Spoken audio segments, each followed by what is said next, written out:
පික්ස්වර්ස් AI වලින් Sinhala video එකක් හදන හැටි බලමුද? මුලින්ම Google Voice Typing වල අපේ වීඩියෝට අදාළ prompt එක මේ විදිහට type කරගන්න ඕනේ. දෙබස ඉංග්‍රීසි වචන වලින් සිංහල ශබ්දයෙන් ඉංග්‍රීසි පරිවර්තනය කොපි කරගන්නවා. ඊළඟට පික්ස්වර්ස් app එක on කරගන්නවා.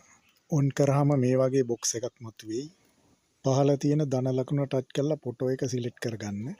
ගැලරියේ තියෙන මම රවුන්ඩ් කරලා තියෙන ෆොටෝ එක සිලෙක්ට් කරා. සිලෙක්ට් කරගත්ත ෆොටෝ එකට පහළින් තියෙන බොක්ස් එකේ අපි කොපි කරගත්ත ප්‍රොම්ප්ට් එක පේස්ට් කරගන්න. අපට අවශ්‍ය තප්පර ගාන වෙනස් කරගන්නත් මෙතන පුළුවන්. දැන් ක්‍රියේට් බොත්තම ඔබන්න. දැන් අපි දුන්න ප්‍රොම්ප්ට් එකට අදාළ වීඩියෝ ජෙනරේට් වෙනවා. ඔන්න ජෙනරේට් වුණා. බලමු දුන්න ප්‍රොම්ප්ට් එකට වීඩියෝ එක හැදිලා තිබෙන විදිය.